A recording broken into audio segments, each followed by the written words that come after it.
Okay, so this is going to be an awesome video. So I got to tell you guys something. A lot of you guys followed what I did. I lost 100 pounds. It was 7 years ago this past summer. I was almost 300 pounds. And it took me 22 months. I'm going to show you a picture. Whoa. Bam, there it is, right? That right there is a sick, depressed guy with a big smile on his face. There's the dark, brooding, happier guy, kind of reversed. But anyway, a couple of years ago, some weight was coming back on. It was kind of freaking me out. Nothing like crazy, but like I'd put back like 20 pounds or whatever. And to make a really long story short, because if anybody's battled with weight, it's a long story. 5 weeks ago, I was 223.6, and I got to tell you, I was so down, man, and I was just not feeling good, and you could feel almost like your blood sugar, your blood pressure, like everything just like your engine's like, and I'm like, oh man. So I just kind of surrendered, and as some of you guys know, I'm a sober guy. I'm also in Overeaters Anonymous, which is like for food, and I I just had to like be more serious about that. So 5 weeks ago, I weighed in 223.6, almost half the weight I'd gained back. And I just weighed in. I just started. I started cleaning up my food. Well, 9 days ago, kind of had a night thing. I was eating. We went and got pasta, and I had a piece of cheesecake. And at that point, I dropped about 4 or 5 pounds, and I just was like, that's it. I give up. I surrender. I can't do this anymore. And I called my homie in the program, and now she's been no sugar, no refined sugars, no white flour, no wheat, no grains for 16 years. And I've tried to do this before, and it ended up causing almost like a binge because I would just freak out and be like, ah. So, but a lot of people are able to do it. I mean, I know people with 20, 30 years of, that's it. You're done, man. No pizza. You can have cauliflower pizza if you want. And you know what? There was just nothing ever attractive about living like that. And until I was suffering enough, and then I was like, you know what? Forget pizza. Like I need to be me, right? I can't, because it's a prison sentence for me. Other people can eat pizza and be fine, and me, I start eating pizza and ice cream and all this stuff. It gets crazy. So that was it. So eight days ago, I made a commitment to my OA sponsor, the woman has 16 years with none of this stuff. And I just said, that's it. I'm going to take another shot at it. And she's never really encouraged me to do it. It's kind of a personal thing. You figure out what works for you and what doesn't work for you. I was always doing what's known as intuitive eating, but then I just reached a point where it's like my intuition is not happening, man. And I got the band, I got all this stuff. I got to keep my life together, right? I can't start gaining weight again and being in a funk. So I made the decision the night before we took off for Thanksgiving in North Carolina for 4 days or 5 days. And you know what? It was easy. I was just done, man. I don't know how else to explain it. And people may listen to this and think I'm crazy and be like, that's fine. I was done. I was absolutely just done. And the week in North Carolina was not that bad, and I ate nuts and, I had steak and turkey and no stuffing, no mashed potatoes. I did green beans, and I got some seed crackers and hummus and whatever, and I just sucked it up, man, and did it. And I came home and I felt good. It was weird. I also drove 2 long trips. It's 8-9 hours to from Nashville to Charlotte. It's a hike, man.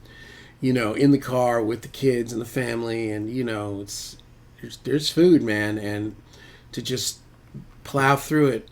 It was like, it was a little, it was good. I needed it. It was like a little bit of a win. So, but I came home and we cleaned out. I have a little shelf in the fridge. It's like my own stuff. Cleaned it out. I got some salads and bought a steak, and we bought some hearts of palm, which is like a vegetable style pasta, and some cauliflower rice and cauliflower pizza, and that's it. And I just have to lay off that stuff because anyway, long story, like medium short. I weighed in this morning at 215.0. So I've lost almost 9 pounds in 5 weeks. But I'm on a different path now. I know how to lose weight, I know how to gain weight and I know how to lose weight. But this is a different thing because this is just now what I'm doing. And we got up this morning, cleaned up the gym. I worked out with the kids. And I feel better. And how this all ties into this is because, my YouTube game is kind of weird. I mean, my YouTube has always been weird. It will always be weird because I'm not, I'm just not like a lot of these guys that have YouTube channels and are like super polished and, multi-cameras and, I don't know, like I'm just not that guy, man. Even when I was on American Idol, I was just still me. But it worked, and they used to tell me that the ratings when I was on the show were really high because I had a really great charisma, and I'm just being honest. So I don't have to be anything but me to do this. And, that's it. So what I'm doing, what I want to do is get back to like making really videos that are more me, which is like I can have the camera out and I can shoot myself working. Where here now I like this because it's kind of like the guitar's here and I'm kind of protected. But it's happening, man. Like I saw my jaw this morning when I shaved yesterday. It was like, oh, there's like bone structure. So it felt good, man.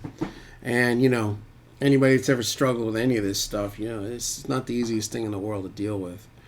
And then also like being kind of a clean and sober guy, and then it's like this and then that, and this, and I got all this responsibility and the wife and kids, and I'm not out on tour tearing up hotel rooms and doing crazy things and drinking myself delirious and partying. So it was almost like, oh, the only thing left to do is eat. So now it's like, all right, man. It's like, for me, it's just been a series of identifying hiding spots and moving past them. And it's all good, man. I mean, I'm 58 years old. And I want to live long and live healthy. And I want to be able to be there for my kids. And this is important because, the old adage, there's a lot of old people and there's a lot of fat people. But there's not a lot of old fat people, man. I mean, it takes you down, man. It takes you down. So I don't want any part of that. I don't want, that's it. I just want to do my part to take care of myself and not give all the responsibility to, pills and doctors. So anyway, that's it. I have a whole brand new camera that I bought like 6 months ago. It's awesome. It's a Sony a6600 with a Tamron lens that's designed for low light. And I've got a lav mic. Like, I can make cooler videos. I'm moving towards that. Anyway, I just want to let you guys know that. So yeah, we're going back to that dude on the right there. Look at that guy on the left, man. Man, that's some scary stuff, dude. That's a guy who had a solution, and the solution was Taco Bell. That was the solution to my problem. Anyway, I appreciate everybody that follows me and is on this, and and a lot of us are all following the same people. I love I love YouTube. I personally love YouTube. I love watching Ola and Fluff and Rhett Shull and Rabea. I've really been getting into the Andertons. Dude, those guys are funny, man. They just make me happy. They just make me happy, man. Rabea and obviously there's a whole bunch of people. Now those guys are more, they're like almost like professional YouTube guys. I'm not that guy, but I've been around longer than probably just about any of them.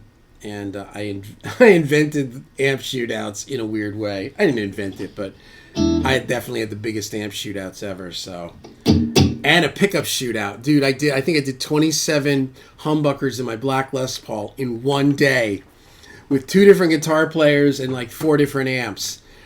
Oh man, people still hit me up about that. And they're like, "Hey man, you got the?" And I think I always still have them. They're in one of my computers. They're on my iTunes. All the clips from all the different pickups.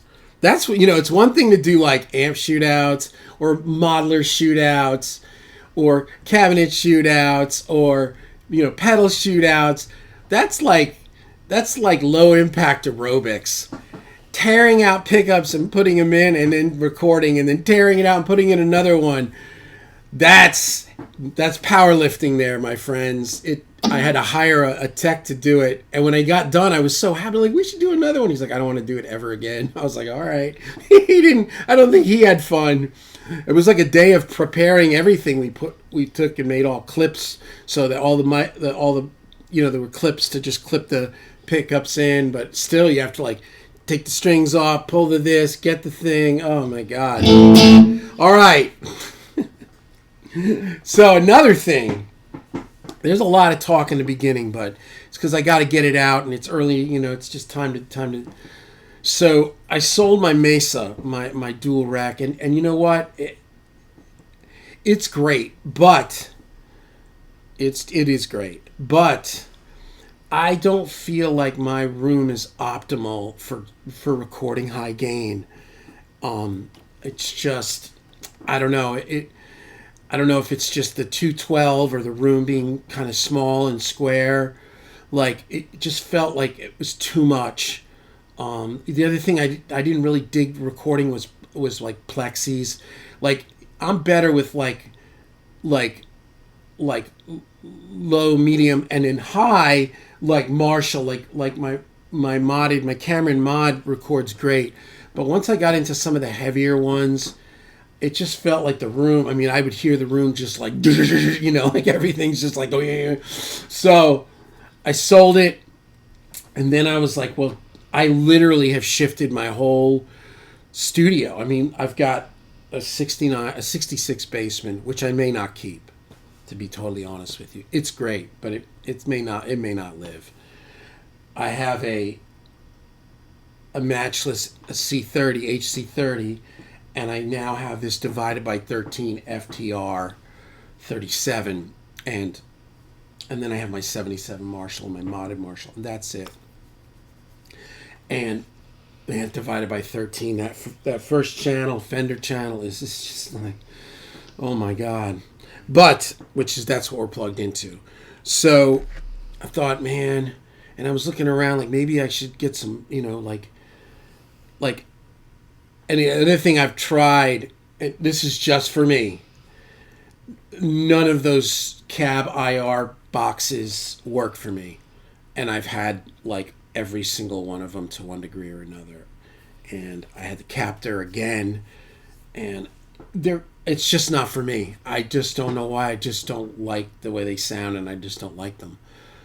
I don't know. I hear other guys using them and they sound great, but the aux and all that, I don't like any of that stuff. So what I thought was, because see, this is what I love personally. One of the things I love about the Kemper is I love the high gain profiles in the Kemper. I think it sounds cool. I think it sounds better than a high gain amp going through an IR box. For me, like I can't, I don't know. I just think they sound great, and I have all good ones. Chop Tones and Top Jimmy and Tone Hawk, and there's a bunch of them. So I sold the Kemper Stage because for stage I'm just going to use the FM9. I don't want to have two systems, and I love the FM9. Like, that's perfect. Which now that's also like my studio Axe Effects. But I sold a bunch of gear. I sold a Mesa, and I have a rack Kemper coming in, and that's really what I wanted. I just like the rack. I don't want the way it was set up on the desk. All the cables coming out of the back of the floor unit.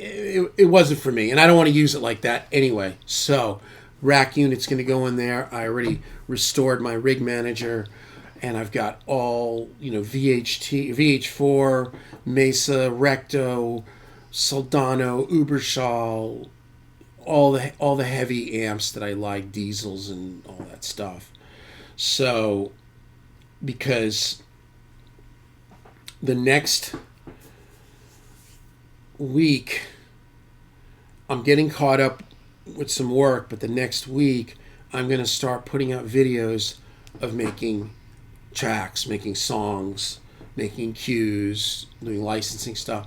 And that's what the focus of the videos are, because like all the testing gear has been cool, but like just I just can't put out I can't really I don't want to put any more videos of me noodling around because I've kind of run the gamut in my own reality with noodling around and playing chords and leads and stuff. Like, I'm not into it anymore. I'm doing it today just because we're going to figure out some cab things. But yeah, it's going to be like more tracks, and it's going to be cool, man. It's going to be me kind of finding my way and a lot of these tracks I'm just doing for myself. I don't care if they end up being licensed, great. If not, great. I don't care. I'm not doing it for money. I'm just doing it because I want to do it. And so basically, I've got 3 cabs in there. 1, 2, 3, 4. I got 3 cabs in there. Oh my God. One is an open back 212 with a Celestian Gold and a Vintage 30, which is 8 ohms. And then I have a Matchless with the 2 Matchless Celestian Vs, which is also open back and is 4 ohms. And then I've got a Mesa Boogie Vintage 30 8 ohm closed back. But I want to hear these. Well, you know what? We'll just add this in too. I want to hear. We'll just put them in the order that they are out there. I want to hear all 3 of these with the 2 amps. I mean, with the Strat, with the divided by 13 and the Matchless, just to hear, because that gold is pretty spiky. So here we go. We're gonna have a little fun. I hope you guys enjoyed my long dissertation. Maybe I should do a new 2-pop. 2-pop. There you go. We'll line it up from there, because I don't think there was anything going on before that. But here's the divided by 13 in the first channel, which is like just ridiculously gorgeous, and it's not with the gain pushed out, so it's just cleaner. And this is the Gold's cab.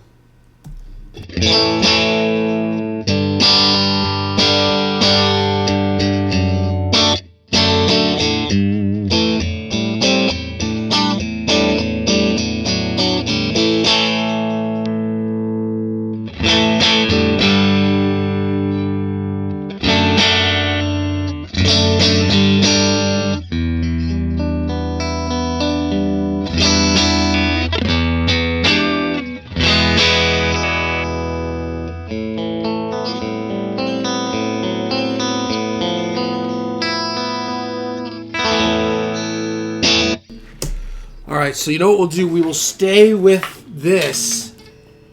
Well, you know what? No, let's do this. We'll keep this. I'm trying to figure out how to do this the easiest. So we'll go into the Matchless now. And we're going into channel 2 on the Matchless.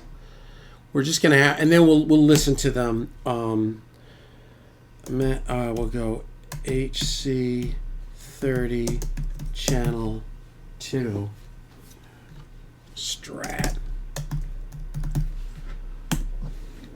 I got a guy that wants to buy this Matchless cab, and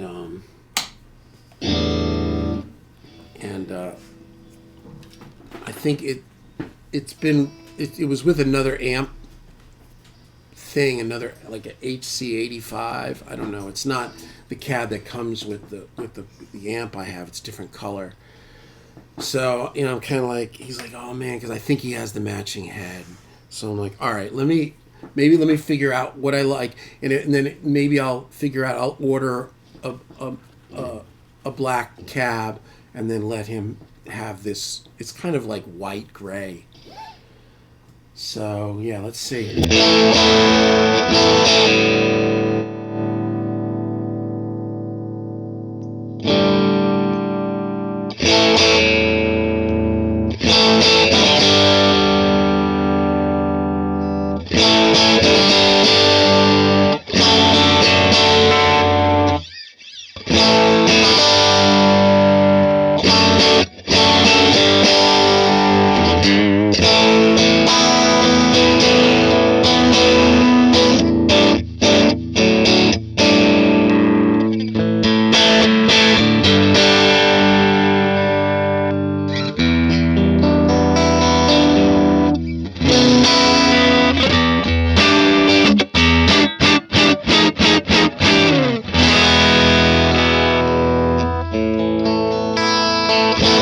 That's obvious, got more gain. Let me hear that real quick. Yeah, we'll just keep it like that. We'll keep the now, if I put the divided by 13 up on the with the gain plug pulled out, it would sound probably more, it'd sound more like that. But here we go. We're going to switch this around now. We'll take that. We're going to go there. Now we're going to go into the Matchless 4 ohms. We got to switch this. Now we're back. So now we're on to, this is the Matchless cab. Going through the same preamps.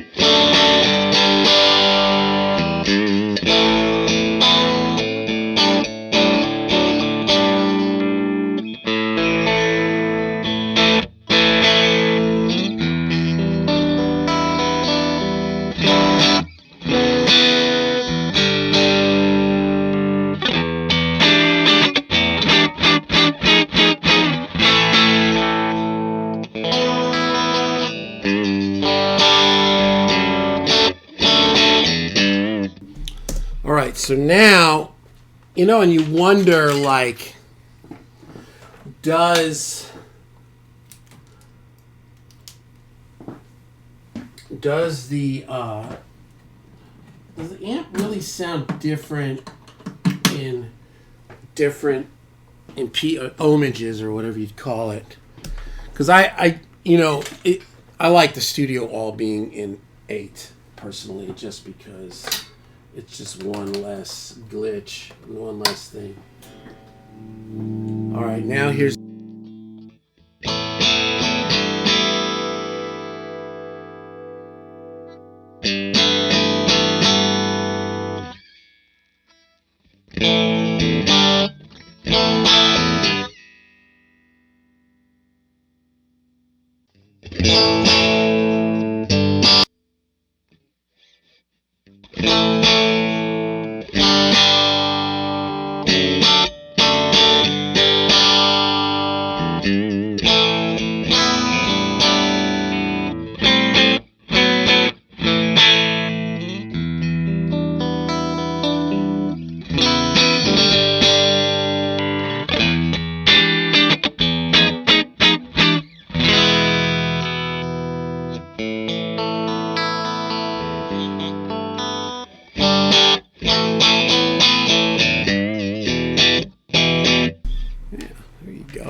this is definitely not like this amp, you know, hearing it versus that other amp, because this is more clean.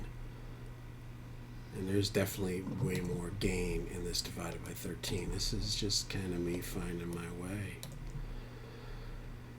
All right, now let's switch one more time. Stand by to the closed back vintage 30 cab. Let's do this.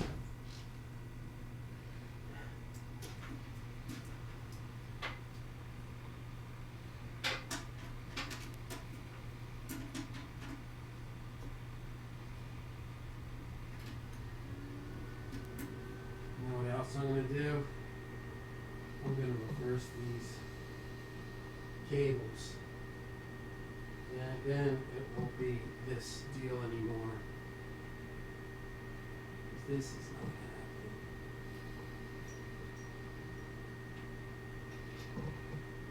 happening. This is 4 now.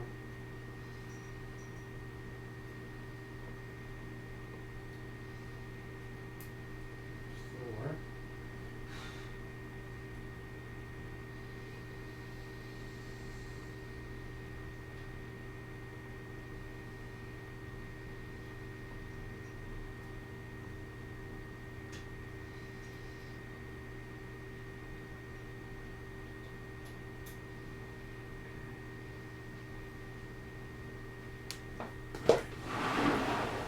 I'll chop this up in the video, but I just switched the microphones on that 121 in gold, or the gold in the vintage 30, so I don't have to deal with this.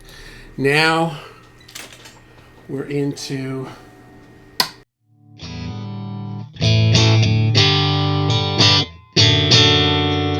and here is the divided by 13 in the Mesa vintage 30 closed back cab with a 57 and an M160.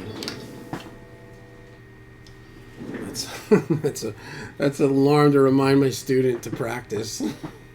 I'm a dedicated man.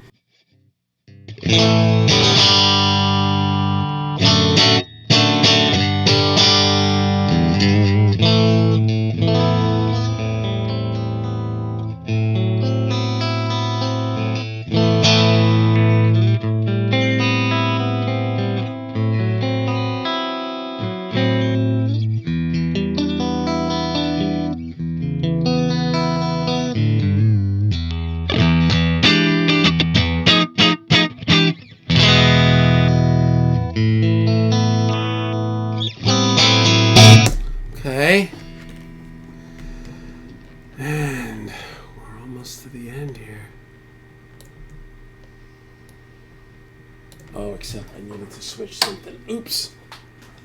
See, this is why I don't like having that dang 4-ohm cab.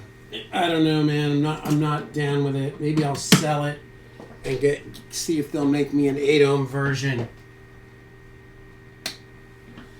I don't know. I just don't like messing around with stuff like this. All right, now we're back on the Matchless.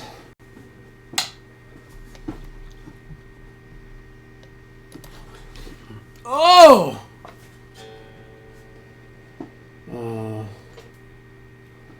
Right.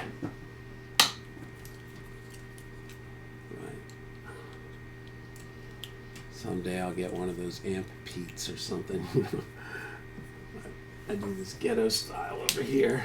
Just click them in. Okay. Yeah, this is going to be a little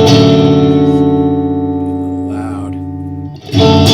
I'm not changing the input volume of the Neve. The color should be.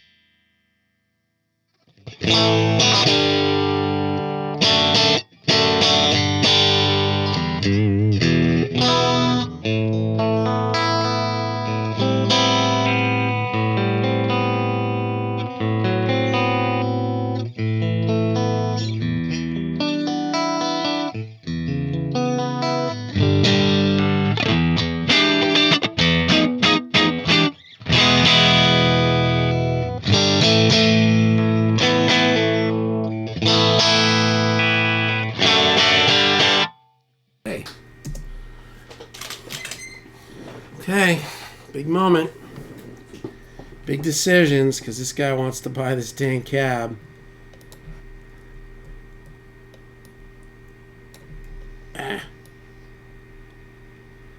Alright, that's pretty close for rock and roll. So we'll just go down the line with the different, we'll just start with the divided by 13. Here's the gold cab.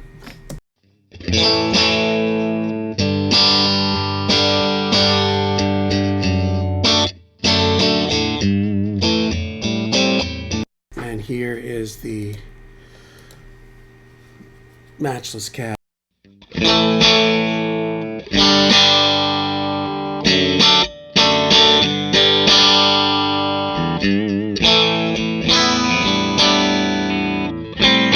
Gold cab.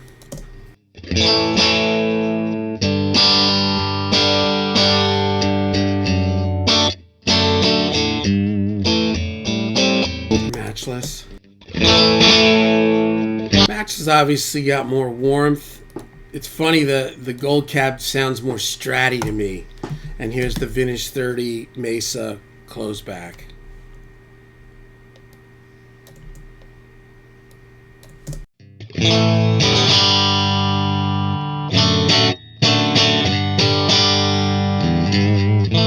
See, it's weird. I don't like these closed back cabs with these kind of amps. There's like a ooh in there that I can. It's like it's too tight or something. I don't know. It's just weird. So back to that closed back cab, vintage 30.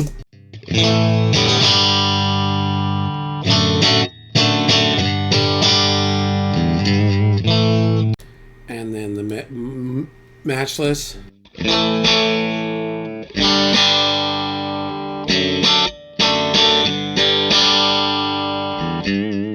And the vintage 30 gold cab.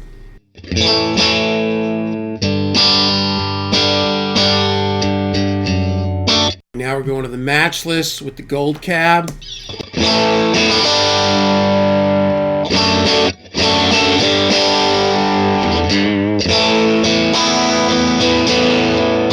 And now the matchless cab.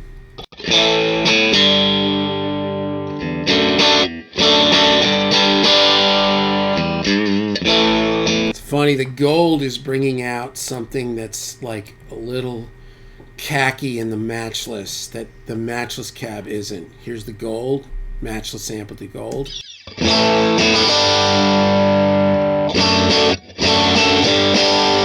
Keep in mind that Strat is super bright too, so here's the matchless cab. I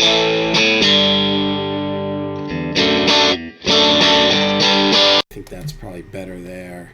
And then the vintage 30 cab closed back.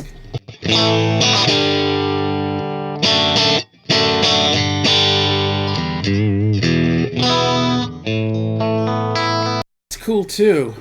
So I guess the thing to do would be to see if I could get a 212 black matchless cab, 8 ohms.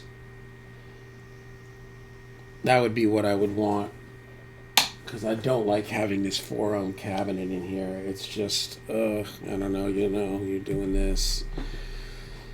So here we go. Divided by 13 gold cab.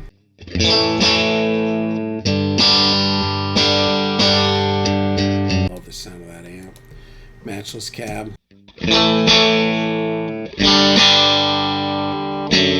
Too, the sparkle isn't there, but if you don't want the sparkle, it's better, right? And vintage 30 cab. That I don't like at all. Okay, matchless amp with gold cab.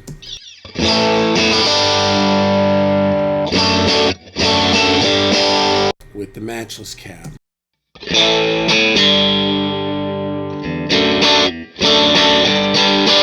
And with the vintage 30 closed back. Alright, they're all cool. That gives you an idea. I've just been trying to stick to this Strat Les Paul while I'm getting my mind wrapped around all these new amps. This is all new to me. So, alright, and that's it. So, it's a long video. I'll try to chop it up. But I just wanted to get it all out there because it's cool, man. I'll do a little Kemper high gain profile run through this week, and then that's pretty much the deal. I want to now start making songs. So, yeah, like and subscribe.